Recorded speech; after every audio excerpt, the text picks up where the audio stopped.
the morning of our brother's wedding, because it felt like his head was like I was sitting on his head, a blob falls and hits the ground. Just put it inside of me without telling me that. He flew out. He was a cock. She is one hand deep in me, one hand with the phone, texting the doctor. I have to get this baby out of me right now.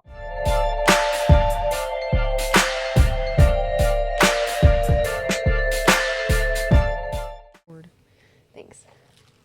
I was watching a podcast last night and I was literally observing how they don't say the amount of times I had to edit last time, our ums and our likes. Whatever is real. It's real. Okay.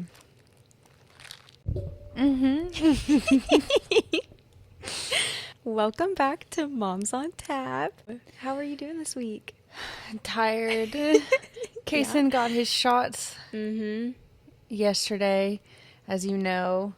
So it was a really long night last night. Yeah. He woke up like scream crying at like 9:30 right after I fell asleep. And I was like, this poor baby.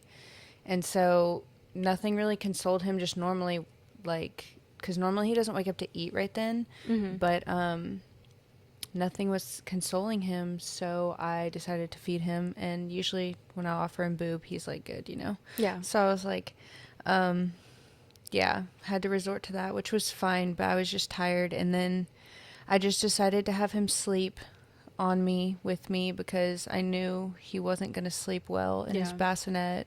Yeah. I feel like they also, after the shots, they're just so, I don't know clingy. if it's a I don't know if it's a soreness from the shot or if it's the actual like vaccine, but I feel like they're so clingy. Yeah, we had So to give him clingy. Tylenol too. Yeah. Because he was just so...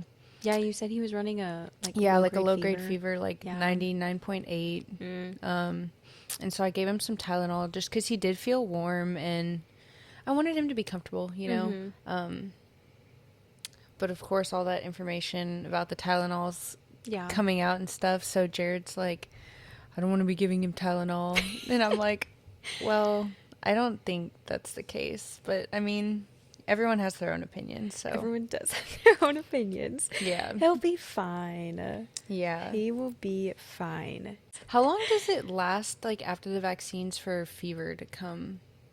I think, 48 hours is the maximum, but 24 hours is the point of, Pretty good. Yeah. He didn't have a fever this morning. That's good. So... Yeah. But I did give it to him in the middle of the night again.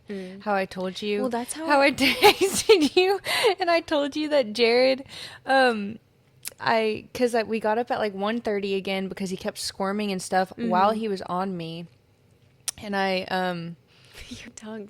Sorry. I'm sorry. I don't know. Okay. I'm gonna try not to do that, but. I tried really hard not to do it this time. You said,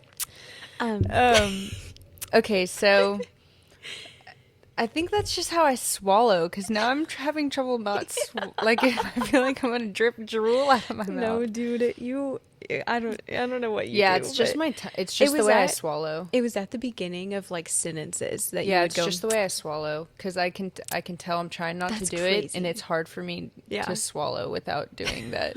Okay. I wake up in the middle of the night and I'm feeding him, and then he's sleeping on me, and he's still squirming after I fed him and everything, and so I get Jared up. I'm like, hey, can you get up and go get some more Tylenol? He's running a low-grade fever. And he was like, right now? And I'm like, why would I wake you up right now if I wanted you to do it later? Well, and especially, he's running a low-grade fever right now. Why? No, in about an hour, actually. I'll wake set a timer on your phone. I'll wake you back up. Don't worry. Oh my god! That's ridiculous. I was like, what is your thought process? Oh man. So well, we are in the process of figuring out if Hudson needs to move to 2 naps because he has been waking up every 3 to 4 hours on the dot And he's also been wanting to start his day at 5:30 a.m., which that is not. It's only going to get worse once the time change hits. Yeah. Oh my gosh. Which, can we talk about that? That's in a week. A week. Yeah. That is insane. So I don't know. But we're trying to figure that out. And today, I think we're going to go ahead and test it out because I have work tomorrow night. And if anything, I can just sleep all day tomorrow because I work night shift. So I can just sleep all day tomorrow. Leave him with someone else. Yeah.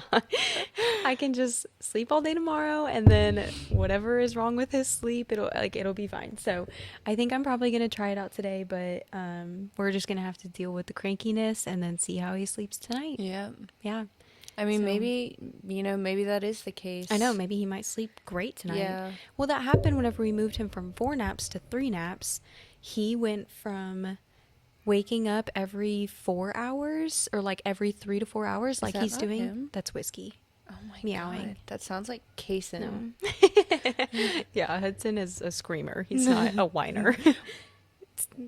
Whiskey. She's gonna wake him up. When we moved him from a 4 nap to a 3 nap, he was waking up every 3 to 4 hours during the night. And once we moved him, he gave me 6-hour stretches. I think he even gave me that like 8-hour stretch that one time. So that's why now I'm kind of thinking we need to move him to a 2 nap because his sleep is starting to get kind of funky. Yeah. But in a week, he has his updated flu, like the follow-up flu, and then he's also getting the RSV. And he hasn't gotten the RSV yesterday. Really? Yeah. Well, he hasn't gotten the RSV yet, obviously. So I'm wondering how he's going to do with that. And then also last time it felt like he didn't really do that great with the flu.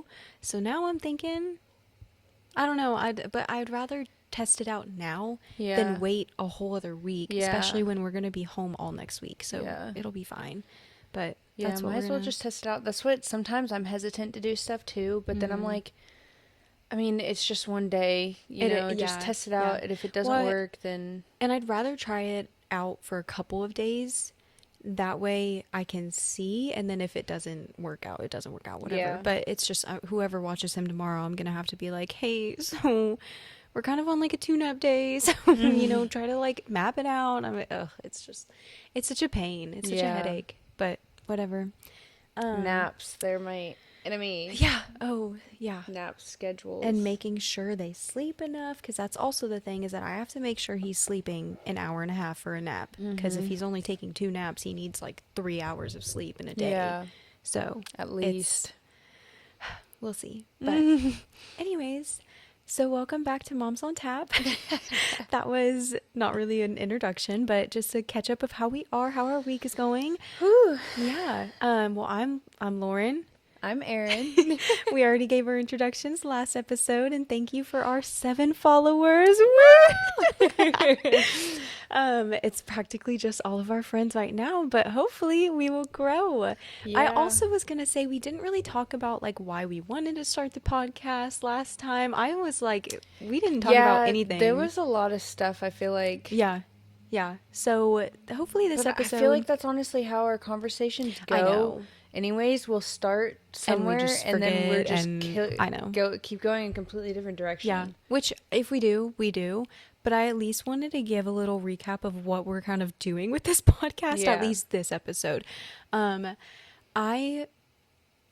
I wanted to start. I mean, I at least wanted to start that. I'll give like it was all your idea. Well, first of all. But and the fact that it was one day, I literally said, I like this couch, and I think it'd be cute for a podcast. Yeah. And I texted you and I said, we should start a podcast. Yeah. In the way you honestly did it, such like a me thing too. Like it's something that I would have done, like get my mindset on something. Yeah. But the way I would have probably got it all set up and then just not done it. Because that's how my ADHD brain works. I literally, because it was like that day that I like researched microphones. I was on Chapman. I was saying, hey, what microphones do we need? What can I use? What camera do I need to get? Which we are using the iPhone right now.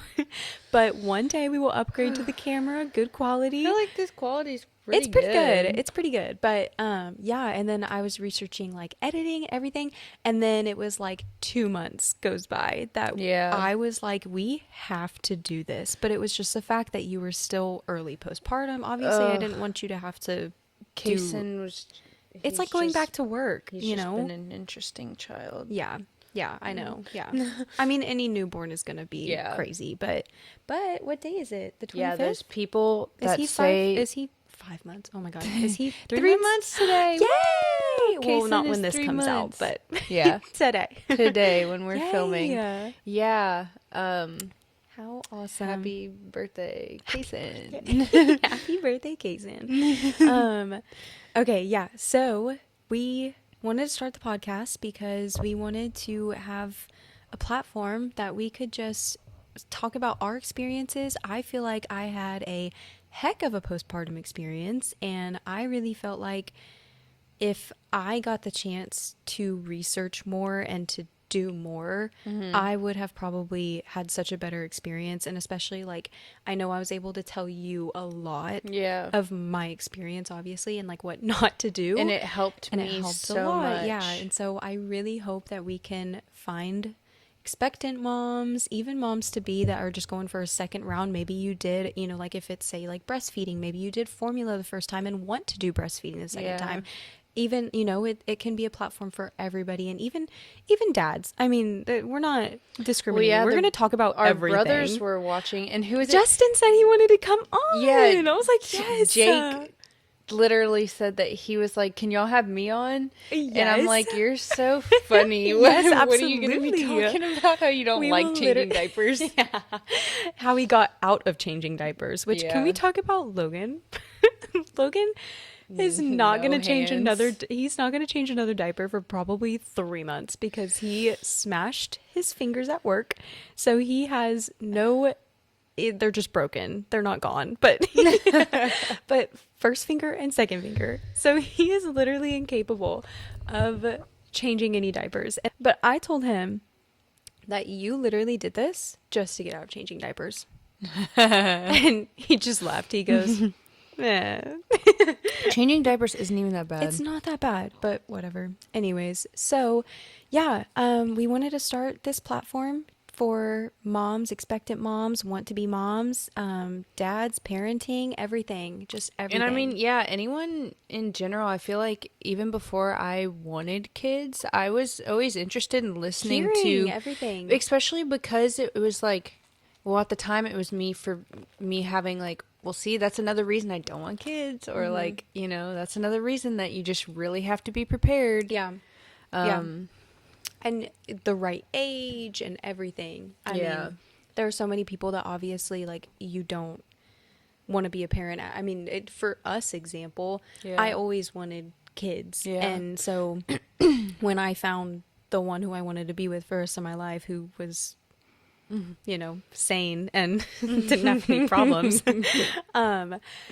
You know, I was like, yeah, I'm ready. I'm fine. And I wasn't a partier or anything. So once I kind of hit like a decent age where we were financially stable and, you know, everything, you know, there's some things that I would have rather waited a little bit longer for, but it also was kind of a miracle of surprise with Hudson. So, but you know, that's just kind of the thing. And then y'all have been together for 10 years and finally, you know, had your baby, but it was once y'all were ready at a good age and everything. So I was just telling some of my friends the other day how I was like, sometimes I wish I would have started sooner, like after we got married, because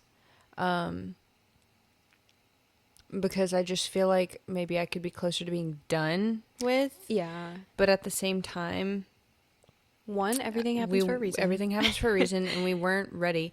And I mean, it's not like we were actually preventing anything at that time. Yeah. It just didn't happen. It didn't happen. And that's so everything happens for a reason. Yeah. It doesn't happen for a reason. Okay. Yeah. Well, so the plan for today's episode still is, but I just wanted to give that introduction and everything.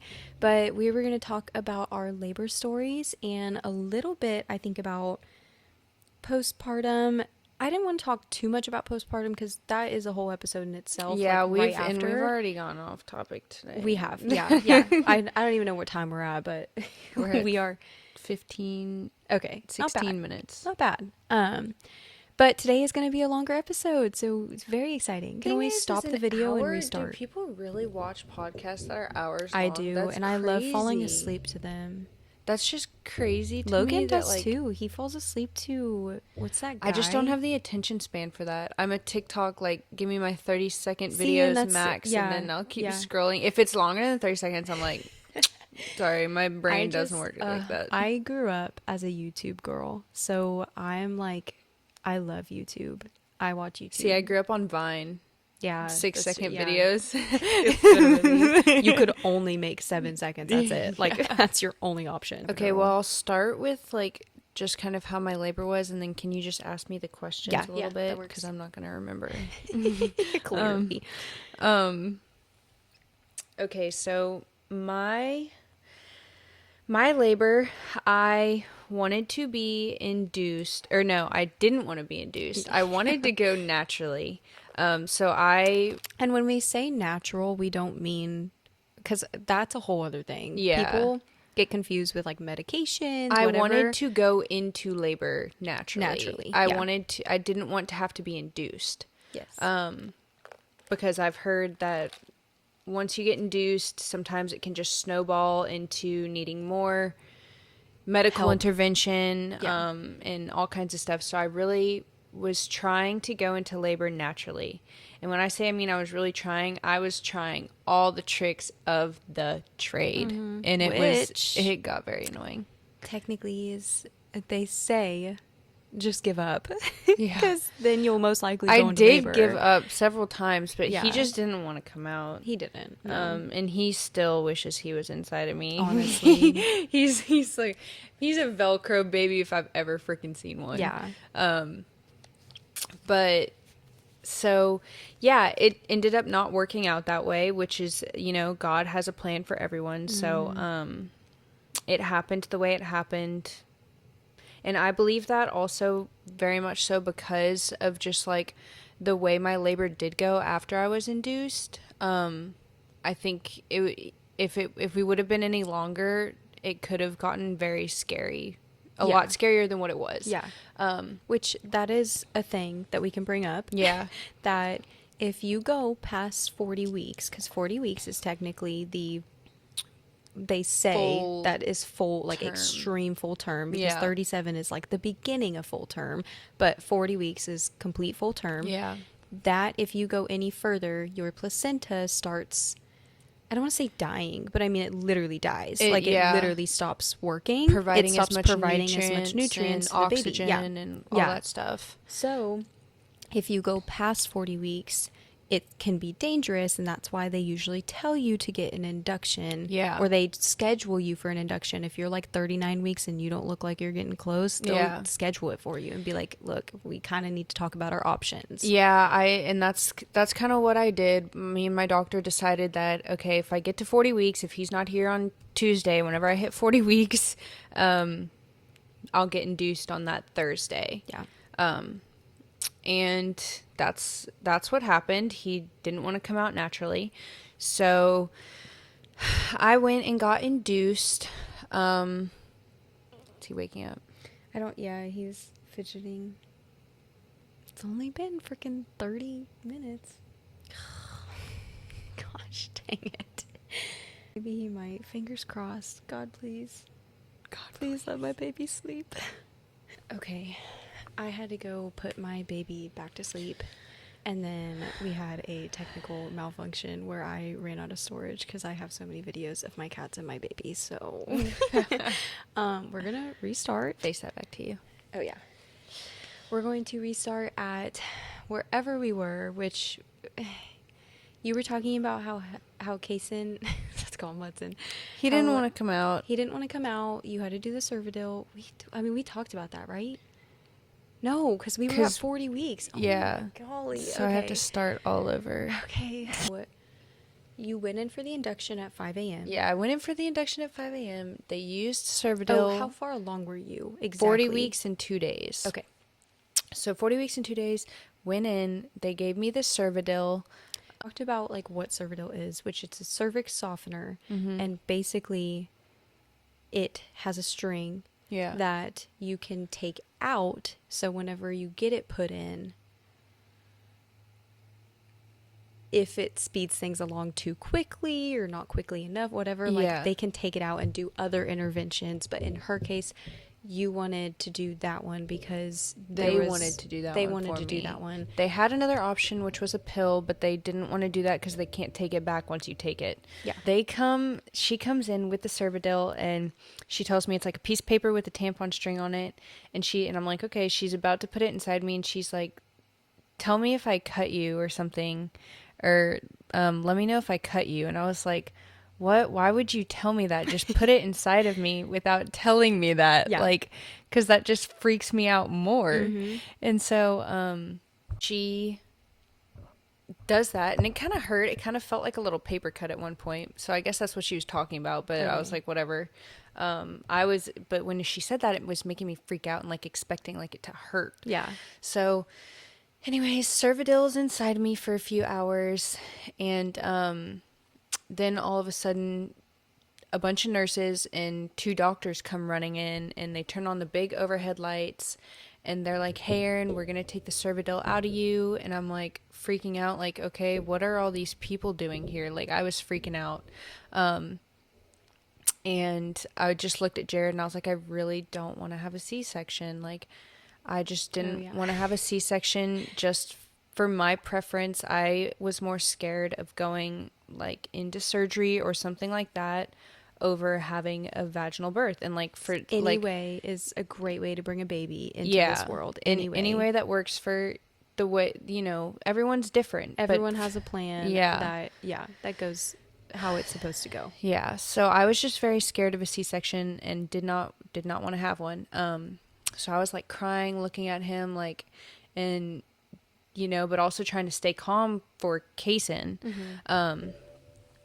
And so they take the Cervidil out of me and start explaining that his heart rate went down into the 50s, and that that's dangerously low, and so they're not going to do the Cervidil anymore, and they were going to give me and him a few hours before they started the next intervention. And I was like, okay. So for a few hours we were just chilling, sitting there, nothing going on. And then they recommended that I get the epidural just in case they had to bring me into an emergency C-section. That way I didn't have to go under general anesthesia. I could just go into the C-section without... You had to go, and that's what I was going to say too, is that in the case of an emergency, they always like you to have an epidural for the fact of you just being able to go back and them not having to either quickly put in an epidural, because sometimes they can do that, but if they can't, then they'll have to put you under general anesthesia. They don't like doing that because then that can affect the baby as well. Okay, you have to keep talking. I'm going to go get my child and go tell Logan to watch him in the nursery. Okay, keep talking. Okay, so and she already knows the story pretty much. So shortly after, they started the Pitocin for me, and that gets the contractions speeding up, and just on a try to put them on a more regular basis. That way labor speeds along.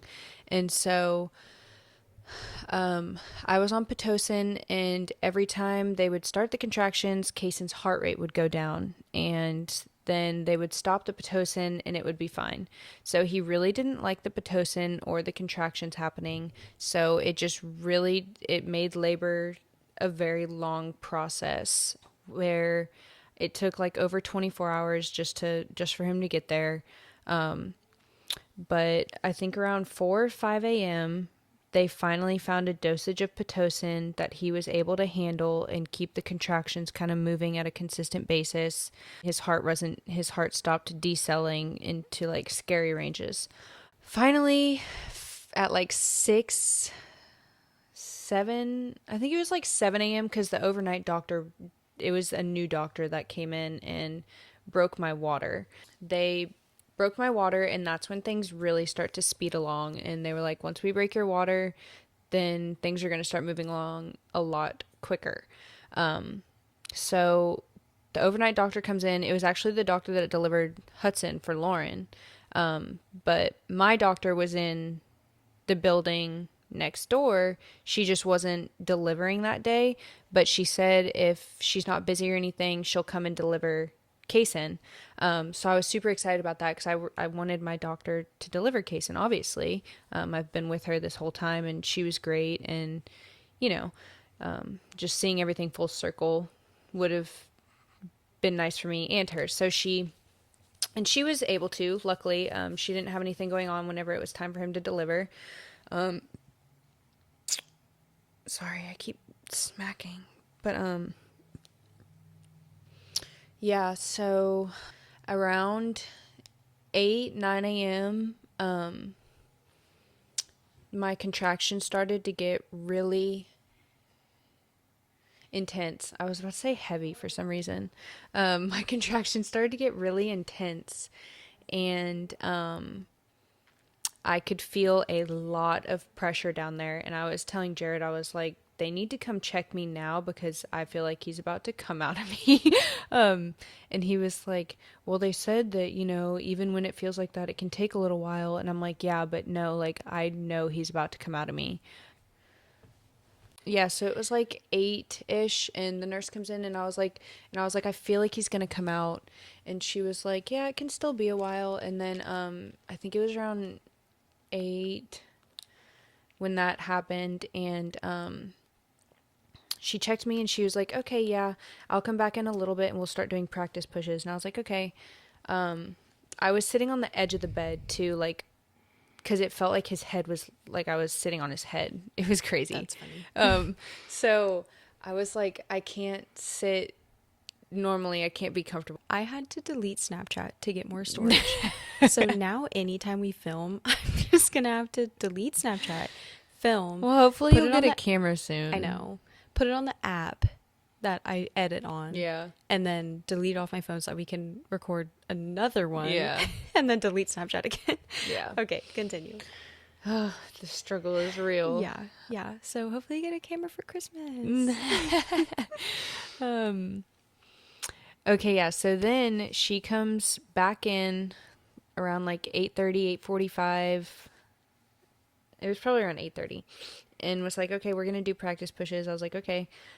So she starts, guiding me into how to push. And she was like, she told me, the quicker you get this down, the quicker he'll be here. And I was like, okay. And, literally. Once you get to even at a certain point, you're just like, I really want this to be over. Like, it's exhausting. Tired from not sleeping. Yeah. And just all the worrying points of like, just wanting him to come out so that he could be okay, even though safe. Yeah. Yeah. We started doing practice pushes, and practice pushed for about 20 minutes. Practice pushes basically are pushes. Yeah. They're just first before you actually like get to it. And also you can practice push without the doctor there. The nurse can just be there and do practice pushes with you. I'm just kind of giving like a... Yeah. Because practice pushes is so... Like, I would have never known what they were. But they literally just are... just pushing, but... Just to, like, see what muscles you need to use. Yeah, like, the nurse will tell you, like, okay, that one was good, but use a little bit more of, like, this. Or, do a little bit more whatever. That's kind of what practice pushes are. They aren't, like, legit, like, okay, you found what to do. Now you're going to... push the baby out. Yeah. And so at that point they had also called my doctor and said, hey, if you want to come deliver this baby, the baby's coming soon. My doctor was like, yeah, I'll be over there in like 10-15 minutes. They were like, your doctor wasn't on call. Yeah. Or wasn't the one delivering, but she was works in the office literally right next to the hospital. Yeah. So they called her. Oh. So they called her, and she was like, okay, I'll be over there in like 10-15 minutes. And they were like, well, you might want to hurry. and luckily, like, she made it in time. I think she got there, and I pushed like 2 separate times and then he was there. He came out, and it took like 22 minutes overall. He was born at 9:02 a.m. And it was very funny because Jared was very confused. He was like, "Oh, I thought we were just practicing, and it was going to be like a couple hours more." And I told him, I looked at him, and I was like, "No, I told you he was coming out of me. I felt it." And he was like, "Well, yeah, but you know." And I was like, "No, I knew. I just knew. I was like, my body's ready." You really do. Yeah. Yeah. That's something that you hear like people say. They're like, "Oh, you'll know." Mm-hmm. And I didn't know what that meant until you're going through it. And it's like, oh, you really do feel it. Yeah. Like, you know. Yeah. But at the same time, it is, like, in my case, I was having a little bit hard of a time trying to differentiate between the pressure and, like, kind of when to push. Yeah. Which I'll kind of go over that. But, like, that was kind of my case. Is I was like, I don't know if I need, like, I kept telling Logan, I was like, I feel like I need to poop. But like, and they say, you know, like that's what, that's a whole thing. They say that's when you need to tell them like that you feel like you need to push, because like you're gonna have that feeling of like you need to poop. I kept telling Logan like, I feel like I need to poop, but she's got. I don't know. Really quick. I know. Yeah, she's gonna come sleep right here. So. Welcome, whiskey. Welcome to the party. But yeah, then he came out and 9:02 his. So they found out. Well, they found out why his heart was kind of decelerating was because the cord was wrapped around his neck, and he was actually wrapped all in it. Mm-hmm. Which was very scary. Like when he came out, they like were quickly taking it off of him. But they are so trained. They to are know so how to do that. They are so trained and very Even quick with it. There's a thing. She's like, hey. There's a thing called shoulder dystocia, which I learned in nursing school, but I watched a video of it the other day, and the nurses, it was so amazing watching this video because the doctor steps back, the nurses go in, and it was so awesome to be able to see them like literally go into whiskey. She's like, can you not? I'm trying to sleep here. But she's like going back. She's like, you're moving too much. Sorry. So they literally went in and they were like on top of these, you know, this girl's legs, just like moving the baby around to be able to have the baby come out the correct way and not have, because basically what can happen is the shoulder can dislocate or like, you know, it can. I've heard of that. Yeah. So so basically it was a very monumental moment of me just realizing like they really do know exactly like what to do in basically all situations. So if there is like a lot of cases where I remember I was scared, what if this happened? What if this could happen? Whatever. But they are so equipped to knowing what to do. There you go. She wants to lay back. Yeah, that's okay. She's a baby. She's wet. She was probably laying in the sink. You're so silly. She likes laying in bowls, so she'll go lay in the sink, and whenever we just get done washing our hands, that's her favorite time. So silly cat. Anyways, he came out and he was born 9:02 a.m. on July 25th. 3 months ago. 3 months ago. And yeah, he came out. It was a little scary because he was having trouble breathing and he had a lot of fluid in his lungs. So I remember once they put him on my chest, they left him there for a minute, but then they took him off and they were like messing with him and they were like whispering, and I could kind of hear them like talking and like saying things, and it was sketching me out. But I was like, I don't know. But then he started. I was. Have to trust the process. Exactly. I just had to trust them. But I was like, what is wrong? And then they finally got him breathing good, got fluid out of his lungs, and they brought him back to me, and we did skin to skin. The rest is history. Okay, mine. It's gonna be really hard because I mean, it's been 7 months since. I think I remember some of yours. So I know. Help. Yeah. Okay. So March 30th, I wake up. I was one to have Braxton Hicks literally since like second trimester. I had Braxton Hicks all the time. And I was like, it's nothing, you know? So I wake up 6 a.m., had to go pee, of course. I go pee.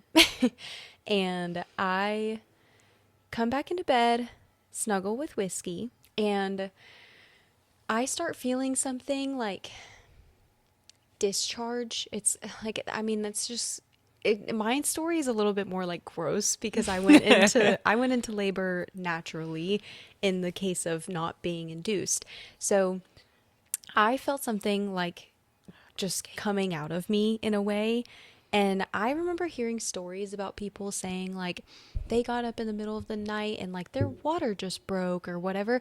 And so I was like, is this my water? Like I was kind of getting excited, but I got up and it just felt like I had so much. And at the end of pregnancy, you start to have so much discharge. Like your body is a faucet.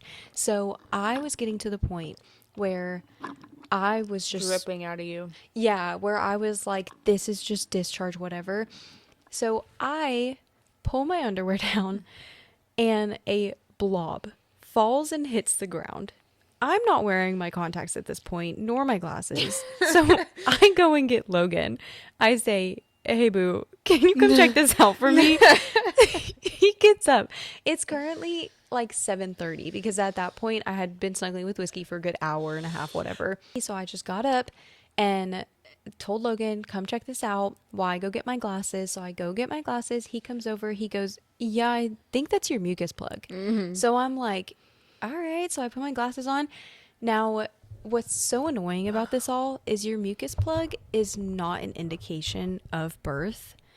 However, it can be, because basically what can happen is your mucus plug falls out, but it can regenerate if your body is not ready for birth. Yeah. So for me, when I went to the doctor, I think I was 2.5 centimeters dilated, and this was 30, and by the way, this was 38.5 because I had him 38.6. And so I was 38.5 and I was 2.5 centimeters dilated. I'm just going to say that because I know she's told me I was like close to 3 or something, but it was like, you know, whatever. So I wasn't really too crazy about my mucus plug coming out because that could not mean anything. So I was just like, okay, cool. Then after that, this was a Sunday and it was the morning of our brother's wedding that this happened. So it was 8 a.m. He had a brunch wedding. So his wedding was at 12, something like 12. that. So it was 8 a.m. I was like, I'm just going to go ahead and get ready for the wedding, whatever. And this was kind of to the point where I was at, where I was like, as long as I can just make it to the wedding, I'll be fine. Like, I don't care, you know? Yeah. So 8 a.m., getting ready.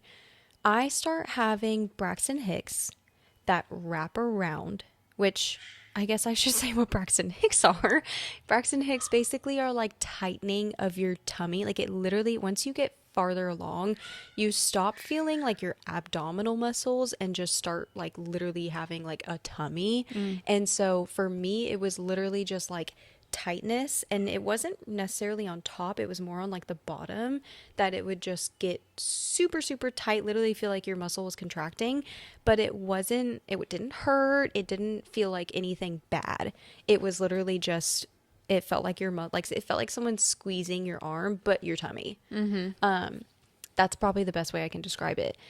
So when it started to wrap around and like cramped a little bit, I was like, okay, this is odd. So then I'm just going to kind of skip to the point where it starts happening still irregularly, but kind of consistent in the form of, I feel like something is happening. Yeah. So we get to the wedding and I am full on timing my contractions because at this point it's like cramping, wrapping around. It is all the definitions. It's just irregular. We're at the table eating brunch. Oh, well, and Aaron, so I was supposed to be in the wedding, but I was like, I'm sorry, girl, I'm going to be possibly in labor. Like, so I didn't want to be in the wedding because I didn't know if I was going to already be having a kid or what. So Aaron was in the wedding, but I was sitting literally like holding Logan's arm whenever I had my contractions, timing them on my phone.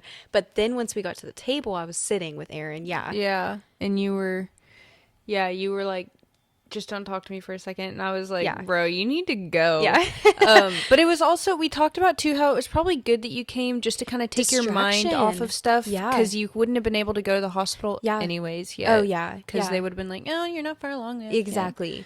So, and I'll get to that too. But yeah, so then the wedding, I finally decide like, okay, it's getting to the point where I couldn't talk through them.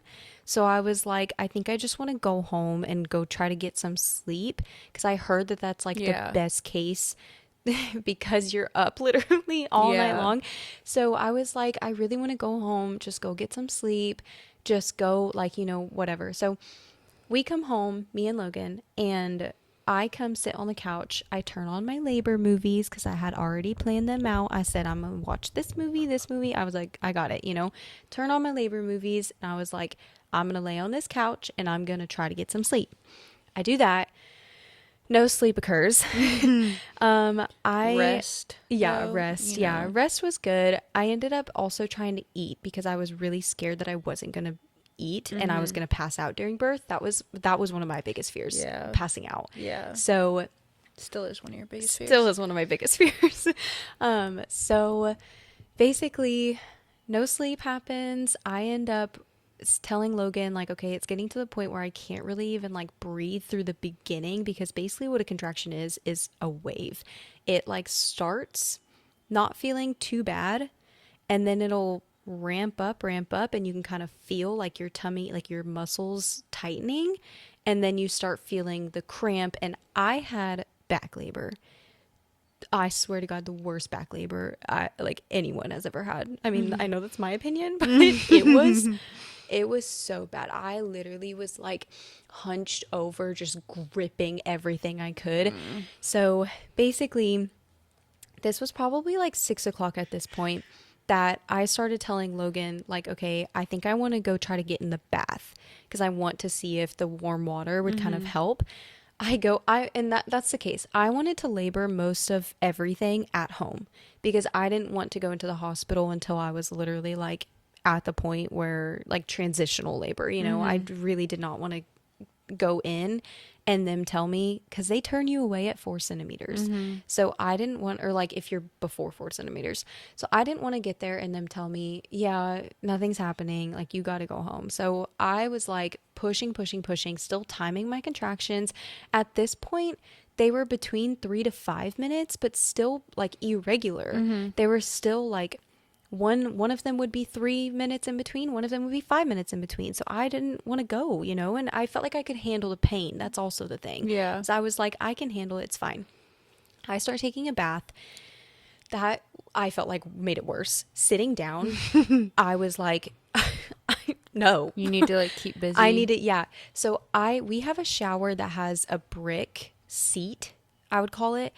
That was the best thing, honestly. I was like, that position and went with the water on my back. That's what they say. So good. So like good. Kind of massages. Yeah. So, and the whole reason why I got in the shower was because I told Logan I wanted fresh hair. Like I didn't want to go into labor with dirty hair and like with a dirty body. That's what was kind of nice about being induced. You got to plan. You kind of got to plan like your day basically. And like and like having the newborn, like that's the thing, is that we were still packing. Like I was literally in labor and Logan was packing for us. So basically I get out of the shower and my contractions now are very consistent, hurting super, super bad at 2 to 3 minutes apart. And I get the app that I was using sends you like a message saying like, hey, it's time to go to the hospital. Like you're pack your bags, like, whatever. So Logan's timing my contraction because I was still in or I think I was drying my hair at this point, and he didn't even want me to dry my hair. Let me tell you, this man was like having a full-blown panic attack. He was like, you're going to have this baby right here, and I don't want to be involved. He doesn't want to be involved. And I said, I'm fine, I promise. So I'm drying my hair, he's timing my contraction, and he stops it. Message pops up. It says, "Hey, it's time to go to the hospital." And he goes, "So your app says it's time to go to the hospital." And I said, "I know, it said that earlier." He goes, "Excuse me?" He said, "How many times has it said it?" I said, "Probably like 5." He literally goes, "We're leaving." And I was like, "You're oh crazy." my God. So then we get in the car, whatever. It is 9 o'clock at this point. Okay. So this was, PM. I mean, yeah, PM. It's been a whole so day. It's been a whole day. Like I went into labor, I would say at 8 a.m. because that's when my mucus plug fell out. And that's when I started having contractions ish. So I would say it's been a whole day, 9 o'clock. We get to the hospital around 9:30. I get checked. They tell me that I am 4.5 to 5 centimeters long. And they were like, "You ready to have a baby?" I was like, "Yeah, okay, let's do it." We get back to the labor room because that's what they do. They bring you into triage and then they bring you into the labor room. But they have to bring you into triage first to check you, make sure you are far along. Then you get a labor room. So we get into the room. My labor nurse, this was night shift already. So I'm assuming, was probably new to the party. And she starts trying to find him with the fetal monitors. And she starts telling me that she can't find him. And at this point, I was a person that my baby was crushing my nerves. So I couldn't be on my back, like could not be on my back. And I was laying on my back telling her like, "Hey, I can't really lay on my back for that long. I basically almost passed out." They did a growth scan on me at 34 weeks and I literally, like, my vision went black and I couldn't hear out of my ears. So I told her, like, I do not want to pass out. I never had that issue. Yeah. It's different for everyone, but I never had that issue. Yeah. And it's basically, it's your vagal nerve. It'll crush, like, the baby can sit on that nerve. And so I was to that point where I was like, I can't be on my back. I literally felt like I was going to pass out. And so I kept telling her, and she was like, "Well, I need to find," because she could see my heart rate rising. She could see my heart rate going to like 130s. So she was like, "Well, I need to make sure baby is doing okay while you are feeling this way." I get that. That's completely, like, I get that. But if you are a trained nurse, you know how to find a baby on their side. Yeah. So for me, and I knew this being a nurse, which is like the hardest part because you don't want to tell them you're being dumb. Yeah. But like, you're being dumb. And so I was just like, okay, fine. So then my heart rate is just accelerating because I'm starting to freak out because she can't find him. And then also because he's sitting on my nerve. Yeah. So she ends up fighting him, literally tells me he's having a heart deceleration. Of course, that freaks me out even more. So then I end up skyrocketing. My heart rate is at like 160 at this point, which is also a terminology of SVT, which is tachycardia, a type of tachycardia syndrome.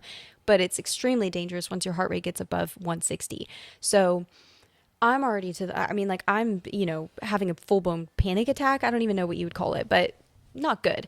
So then she ends up calling the triage nurse in, which I loved that woman, loved her so much. She comes in and she was there for your birth, and I ended up going to the hospital with y'all and saw her, and I was like, "Hey, you were my triage nurse. You got my IV and everything." And she was like, "Oh yeah, yeah." Yeah, she was like, awesome. "Oh yeah." The triage nurse comes in. She ends up finding him.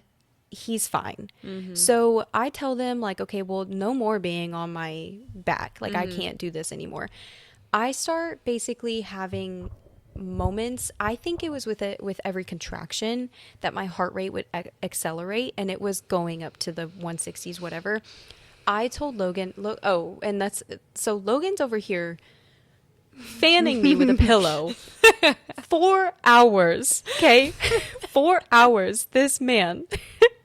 And you find out if your husband loves you during birth. Let me tell you. Yeah. Like, you find that out. So he's fanning me because I'm having a full-blown panic attack. Oh, and our room doesn't have AC. They literally told us, they said, "Yeah, this room and the room," like, they said, "This room and a couple rooms don't have AC right now." Why would they put us in a room without AC? A literal woman giving birth? That's crazy. Anyways, so then. That's crazy. Yeah. I would have, no. I know. And that's why I was having him fan me, because I'm having a panic attack and sweating. And yeah. So I tell Logan, I wanted to go unmedicated. And it was mainly just because I wanted my healing process to be good, because they say that if you go on unmedicated, your healing process can be a little bit better. It's not, fantastic, whatever. It's still a healing process, but you're able to do a lot more things. And like, I didn't want like back pain for the rest of my life, even though I already have it. But basically I wanted to go unmedicated, and it ends up, I tell Logan, I just want something to calm me down. I don't care if it's Xanax. I don't care if it's, I just want to calm down. Obviously, you can't have Xanax whenever you're in labor with a baby. So I told him, I said, I think I just want to get the epidural. This was also after the doctor already came in and told me that if they had to do an emergency C-section, they would want to have an epidural in, because, and she was telling me this because they saw him having a heart deceleration. Yeah. So got the epidural, fine. Yeah. Needle, epidural wasn't nothing. Bad. Yeah. I mean, they tell you, they literally, like, they do the lidocaine, and that wasn't bad either. Didn't feel like anything. I didn't, yeah. Yeah. And I'm one who isn't scared of needles at all, but you are a little scared. But I didn't see the needles behind you. Yeah. So, and they let Logan be in front of me. I got to hold on to him. They didn't let Jared be in front of me. I had to hold on to the nurse, but they let him sit in the corner of the room. He was a cock. Yeah. And so he's just in the corner, and I'm looking at him, and I'm like, is it bad? And he's like, no. He's like literally across the room, and the nurse is like holding on to me and like telling me what to do and stuff. That's hilarious. Yeah, it was kind of funny. Okay. Well, yeah. So got the epidural. Fine. They check me again after the epidural. I am 7 centimeters along. So great. Not a problem. However, it's like 2:00 in the morning, I think, or like, I don't even know times, but 12 in the morning, whatever.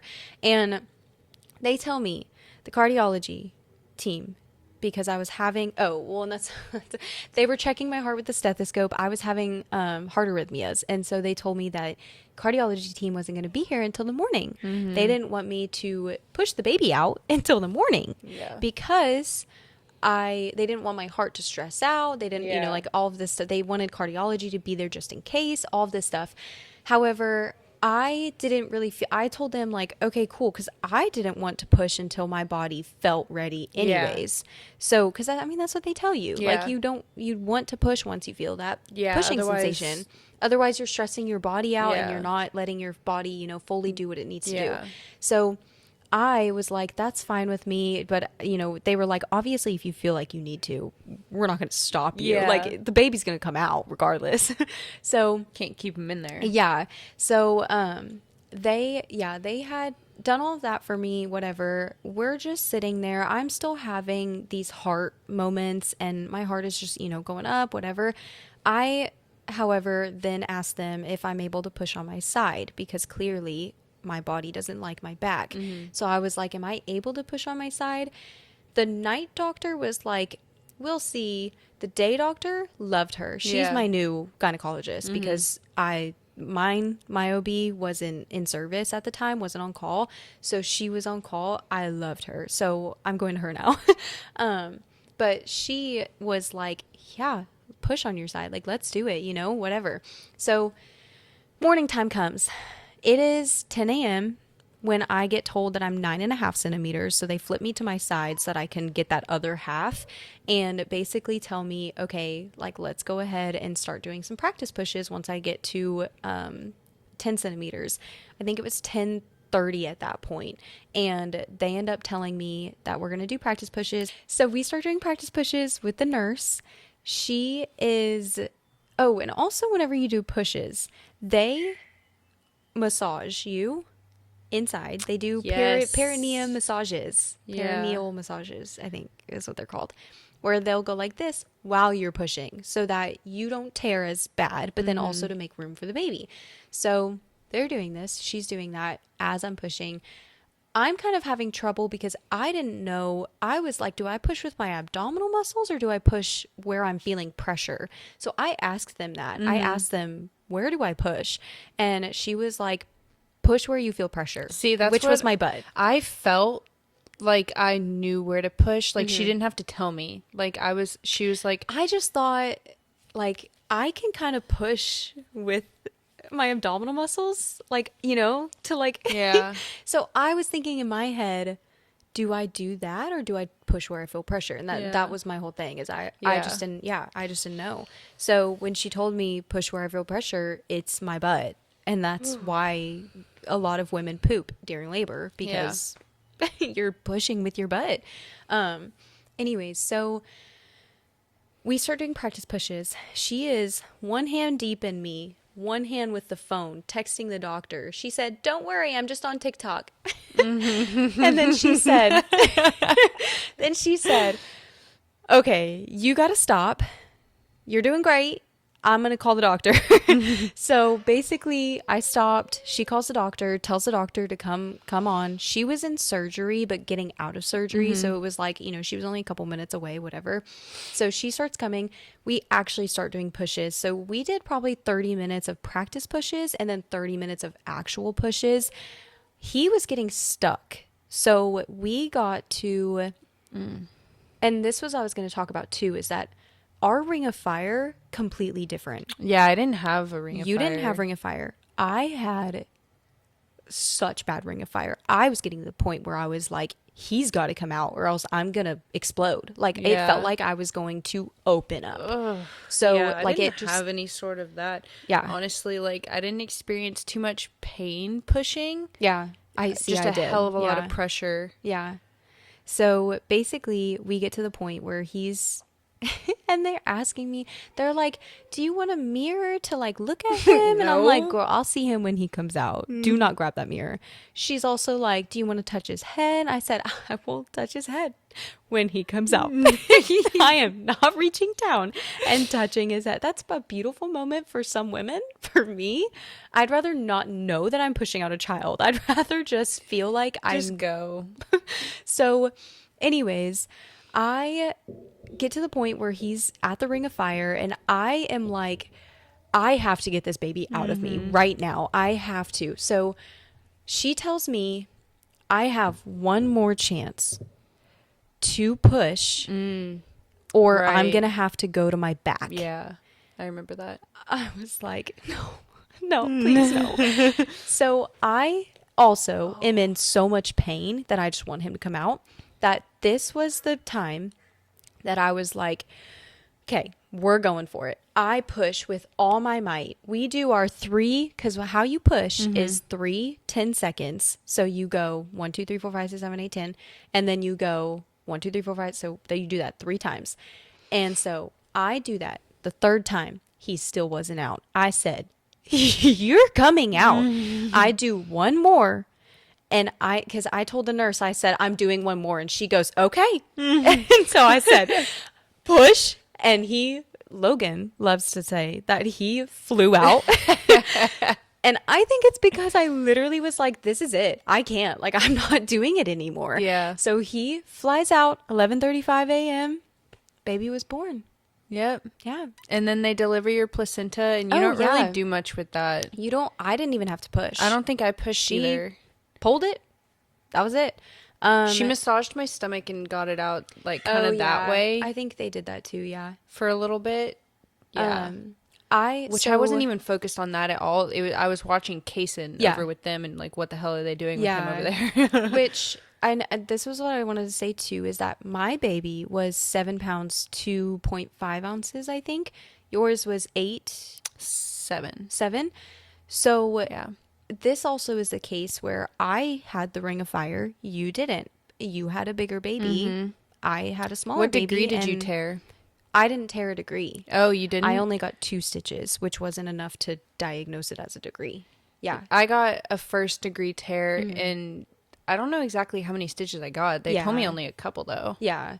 Well, and so she told me after he came out, after she delivered the placenta, she said, so you didn't tear a whole lot. You didn't tear to a degree, but I'm gonna put probably 2 stitches in you just to, close a little bit, close it up, whatever, just because I tore a tiny bit. So I was like, okay. I also tore up, so it did sting a little bit, like peeing. But anyways, so that was probably the worst part, which they did another push on my, because whenever you get the epidural, you get a button that you can push. I only pushed it once. That was during labor. I pushed that bitch. And maybe that's why I didn't feel anything when he was coming out. Because I was like, I knew we were about to start practice pushes. So I was like, okay, I'm going to fucking up this button. So I only pushed it once about like during labor. And then, actually, no, I only pushed it once. And that was whenever it started wearing off on one side. So I pushed it, flipped over to try to get it to go. Even out. Yeah, they say that. Yes. So anyways, I'm trying to hurry too, because I know he's probably he's like, I'm ready, come out. Anyways, so they push my button right before they suture me up. So basically she says, we're gonna suture you up, whatever.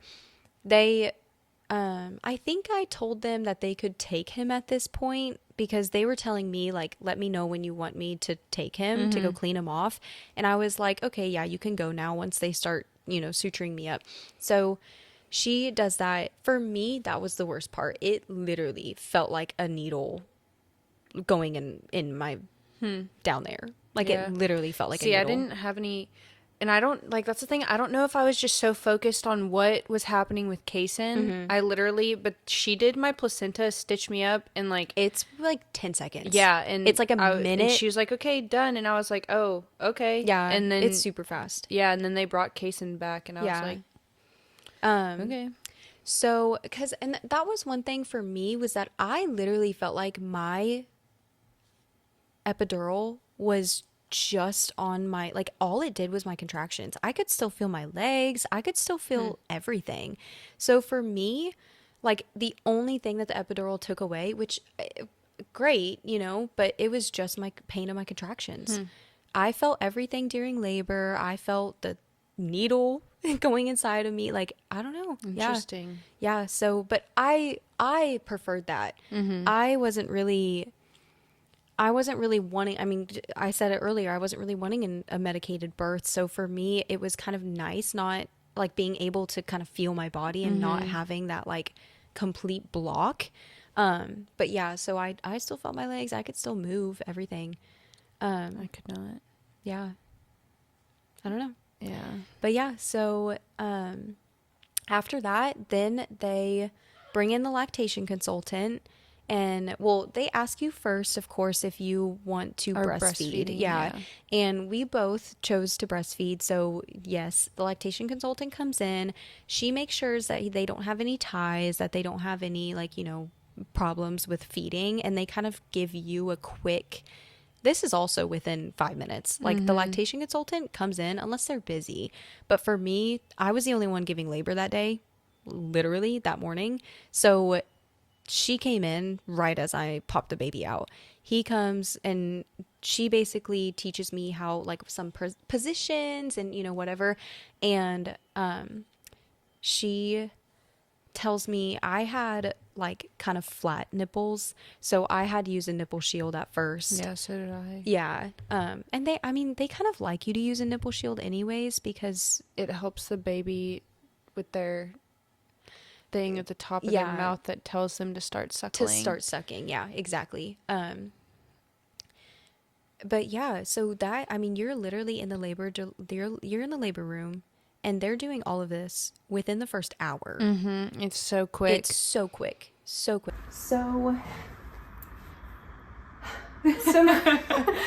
my phone went out of storage, and again I'm over this. I don't even know where we left off and what, I don't know. But if you have any questions, comments, please leave them. And please like and subscribe. And happy Halloween. Woohoo! Yeah. Thanks for tapping in. Like and subscribe.